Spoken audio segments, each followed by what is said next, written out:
민주당과 조국혁신당이 특검 후보를 추천했습니다. 제 생각입니다만 혁신당이 추천한 김건희 특검은 심재철 전 남부지검장, 최혜병 특검은 이명현 전 고등검찰부장으로 지명하실 것 같은데 눈에 들어온 것은 바로 민주당이 추천한 조은석 전 감사위원입니다. 문재인 정부 초대 서울고검장이었던 이분은 계속 윤석열 정부와 각을 세운 인물이고 또한 최순실 게이트를 활짝 연 김의겸 전 의원의 이 대특종 보도, 이 제보자가 조은석 전 감사위원이었습니다. 즉 나라를 구한 제보를 하신 훌륭한 분인데 이 분이라면 두창이가 벌벌 떨만하죠. 물론 한동수 전 감찰부장도 훌륭한 분이지만 내란 특검은 검사장 출신을 이 대통령께서 임명하시지 않을까 생각됩니다. 해당 부분은 발표 즉시 보고드릴 것을 약속드리며 또 충격적 소식이 있습니다. 대통령실은 오늘 대통령실에 인력난 해소를 위해 각 부처의 공무원 인력 추가 파견을 요청하고 있다고 밝혔습니다. 아마도 이 대통령의 긴급 지시 같은데 윤 정부 출신 어공들의 만행에 대해 이 대통령께서 경로하셨을 것 같습니다. 대통령실 관계자는 이날 오전 용산 대통령실에서 기자들과 만나 현재 인력에 있어서 상당한 어려움이 있다며 공무원 추가 파견을 요청하고 있다고 말했습니다. 이 관계자는 한편으로는 더 투명하게 정리해야 할 부분이 없지 않아 있어서 파견을 요청하고 재빠르게 충원하려 하지만 현실적 어려움이 있다고 부연했습니다. 그러면서 늘공분들은 지난달 파견을 돌려보내 오기가 어려운 상황이라며 윤석열 정부 어공분들이 업무는 하지 않으면서 그만두지 않겠다고 하고 있다. 전혀 나타나지 않고 있어 정리가 필요하다고 설명했는데 이른바 현 어공의 규모는 80여 명 정도로 전해졌습니다. 대통령실은 지난주 윤석열 정부에서 파견을 나왔다가 복귀한 직원 179명이 다시 돌아왔다고 발표했으나 상당수가 다시 원래 부처로 돌아간 것으로 알려졌습니다. 해당 건은 대통령직 인수위원회 없이 바로 새 정부가 출범하면서 업무에 과부하가 발생한 상황입니다. 네, 그래서 쓰러지는 분까지 생겼고 정말 이 인간들 끝까지 방해를 하는데 참교육을 해야 될 것 같습니다. 그러나 저들이 저렇게 나와도 걱정할 필요는 없습니다. 대세가 기울고 있기 때문입니다. 두 가지 우리에게 굉장히 큰 건 보시고 이어가 보겠습니다.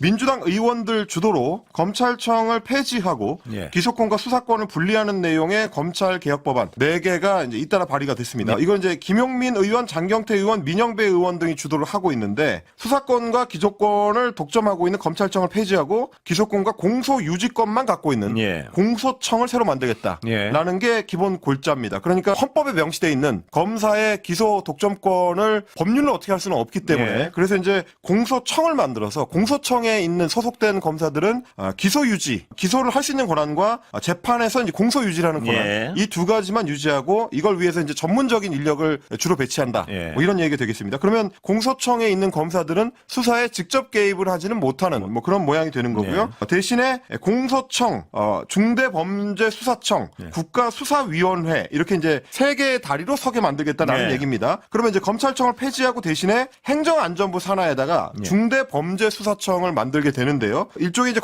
경찰과의 어떤 통합 조직이 될 걸로 보입니다. 그래서 이제 여기에 배치된 수사 검사들이 주로 수사를 담당하고 수사를 마무리해서 기소를 해달라라고 이제 공소청으로 보내면 공소청에서는 이제 기소 여부를 판단을 해가지고 기소할지 말지를 결정하고 이렇게 이제 되는 거고요. 그리고 그 말씀드렸던 공소청은 이제 법무부 산하로 이제 그대로 유지가 됩니다. 그리고 대신에 이제 국무총리 직속으로 국가수사위원회를 설치를 해서 중대범죄수사청과 국가수사본부 그리고 고위공직자 범죄수사처, 공수처까지. 그러니까 이제 수사와 관련된 기관들에 대해서는 국무총리 직속으로 관리 감독을 한다. 뭐 이런 취지의 이야기가 되겠습니다. 그러면 이렇게 되면 이제 그동안에는 법무부가 검찰 수사를 총괄하거나 지휘하는 그래서 이제 법무부 장관의 입김이 강하게 작용하고 곧 대통령의 입김이 작용하던 것들을 좀 분리시키겠다. 뭐 이런 취지의 법안들로 보입니다. 물론 뭐 이제 민주당에서 추진을 하겠다라고 하면 압도적 다수당이기 때문에 법안 통과 자체는 그렇게 오래 오래 걸리지는 않을 예. 텐데요. 다만 이제 사회적 논의를 조금 더 이제 할 필요가 있고 실제 예. 기관을 분리하거나 뭐 창설하거나 했을 때 어떤 식의 영향을 미칠지도 좀 면밀하게 검토를 예. 해봐야 되기 때문에 뭐 오늘 김용민 의원도 밝혔습니다만 3, 4개월 안에 그러니까 뭐 하반기의 중반에 이르기 전까지는 좀 정리하겠다라는 취지로 보이고 뭐 그럴 수밖에 없는 게 이런 어떤 그 거대한 검찰 개혁 같은 조치들은 임기 초반에 힘이 좀 있을 그렇습니다. 때 처리를 하는 게 뭐 예. 문재인 정부 때를 생각을 해보시면 문재인 정부만 하더라도 정권 말기까지도 상당히 좀 상대적으로 높은 지지율이 좀 유지된 정권인데도 불구하고 예. 임기 중반을 넘어서부터는 검찰 그 개혁을 시도할 때 그 당시 이제 검찰총장부터 해가지고 이제 강렬하게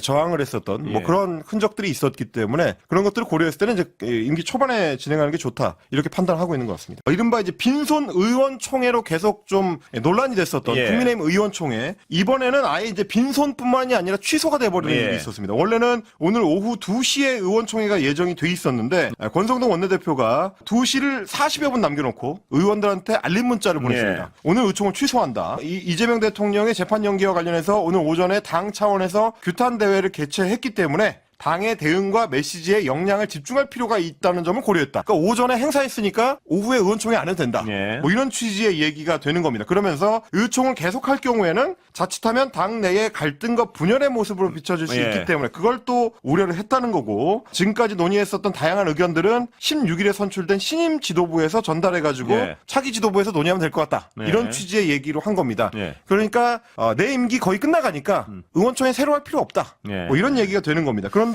이 의원총회가 열리는 이유 중에 하나가 예. 김용태 비대위원장 쪽에서 주장하는 거는 앞으로 우리 당의 어떤 방향성에 대해서 논의하자는 거였다. 그래서 김용태 비대위원장이 당장 반응을 하고 나왔습니다. 페이스북에 글을 썼는데 사전 협의도 없이 의총이 취소됐다는 문자를 받았다. 예. 의총에서조차 개혁안 논의를 막는 현재 당 상황이 참으로 안타깝다라고 이야기를 하면서 뭐 전당대회 개최 시기라든지 탄핵 반대 당론 무효화 이런 것들은 이 의총에서 논의돼야 되기 때문에 예. 의총을 빨리 열어달라라고 주장을 했습니다. 그리고 본인이 뭐 이런 이야기들을 다 이 국회의원들한테 문자나 이메일로 또 드렸기 때문에 이것도 의견을 들어봐야 된다라고 예. 했는데 지금 분위기로 봐서는 추가로 의원총회가 열릴 가능성은 그렇게 높아 보이지는 않습니다. 예. 왜냐하면 이제 박형수 원내 수석부대표가 의총 취소하고 나서 예. 기자들하고 만났는데 이런 얘기를 했거든요.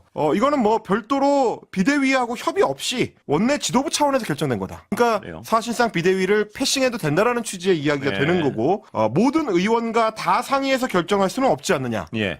얘기를 했습니다. 네, 공감합니다. 당장 여당이 추진 중인 이 대통령 재판중지 형사소송법 개정안은 권한쟁의 심판이나 헌법소원의 형태로 헌재가 최종적인 결론을 내릴 가능성이 큽니다. 이 경우 일반 국민들은 재판이 불공정할 것이라는 의심의 눈초리를 보낼 것이고 그 부담은 이 대통령에게 돌아가도록 언론들과 국짐은 100% 작업을 칠 것입니다. 그런 부분에서 저 언론들을 참교육해 주시길 진심으로 기원하며 어나베는 오늘도 최선을 다하겠습니다. 여러분 고맙습니다.